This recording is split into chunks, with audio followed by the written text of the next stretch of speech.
there are six, generally considered to be six categories of crypto. However, it's really ever, it's like ever improving and ever expanding. But in broad terms, there's six of them. So let's get into the first one.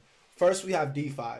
So I'm not going to go into great detail with each of these categories because we'd be here all day, kind of like watching a new Batman movie or something, right? But to go into it briefly, DeFinance is decentralized finance. That's what DeFi is, okay?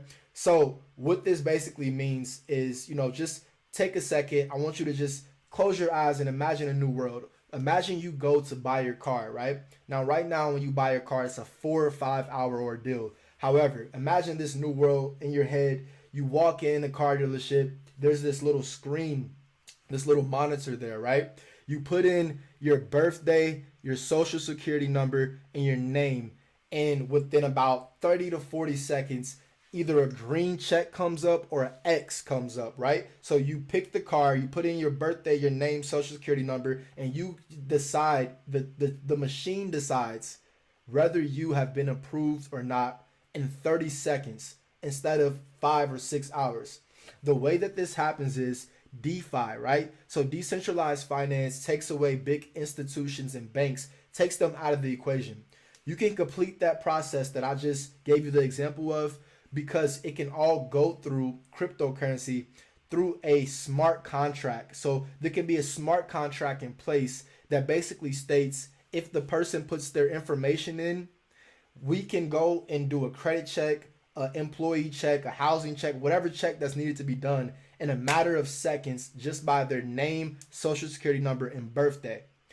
This saves so much time, guys. That's what DeFi is. So now you put that in, you get a green check, your keys drop out, and you drive off the parking lot in a matter of 5 minutes instead of 5 hours.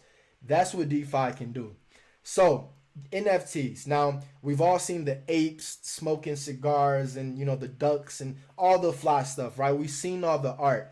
But NFT is way more than the art that you see, guys. So the art that you see is the face of the actual codes that's behind the art, right? So NFT is nothing more than the codes. It's a computation, whole bunch of codes and stuff. That's what the NFT is. So it stores the value inside the actual code. But it's not only art. It can be deeds to a house. It can be a representative of a mortgage deed, a mortgage ratio, a title insurance. It can be so many different things, guys. It's not only art. It's represented, just coding up the value and putting it in something digitally.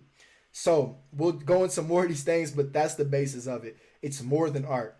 So utility token is another category that you have in crypto. Now, a utility token is something that you use only on its native ecosystem. So you can only use this token. So think about if Walmart had a Walmart card. They actually do. So Walmart has a Walmart card, all right? You go into Walmart. You cannot use a Walmart card at Fry's or at Kroger's or at Publix, right?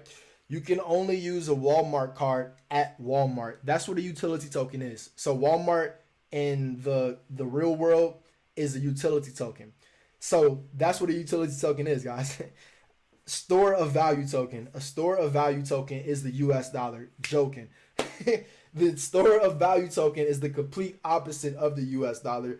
It's more like gold, okay? So gold, also called digital gold, Bitcoin is a store of value token because it's a hedge of inflation, right? The reason why is because there can only ever be 21 million BTC mined.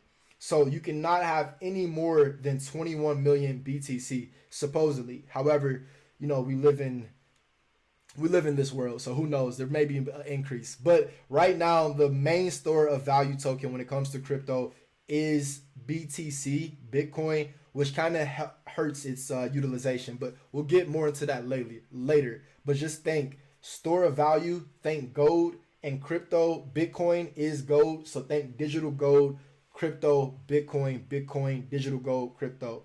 You get it? All right, yield farming token. This can go into DeFi as well. So yield farming token is basically you now become the lender. You're lending the bank money. not the actual bank, but the ecosystem, right? So you with your whatever token, whatever coin you may have, you can lend it to that specific ecosystem to help their transactions go faster. That's the basis of it. What do you get in return, right? Well, you get basically an interest in return, but way higher than the standard interest rate at a bank. That's the basis of it. You get a big return on your money. Now, this one, last but not least, really could be most important. Decentralized apps, or what we call DApps. That's DApp, but same thing. DApps.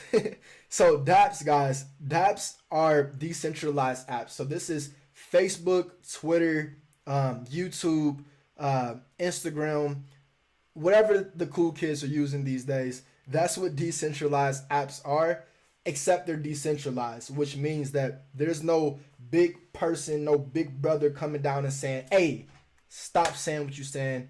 Stop your point of views. I don't like you because you said this, so you gotta not use my app anymore. No more of that, guys. No more of that at all. In fact, there's already so many applications that are already in place right now as we speak that you can. I'm not even gonna get into that. Point is, you can use these apps without there being a centralized authority telling you that you can say this or say that. The only thing that can be in place typically is a smart contract. The smart contract can have a preset laws and rules in place that says if this word is said or if this action is done, we kick this person out of our ecosystem, out of our app, or whatever it may be. But for the most part, it's literally it's formed to be the opposite of the system, the hierarchy system that's formed right now through traditional applications.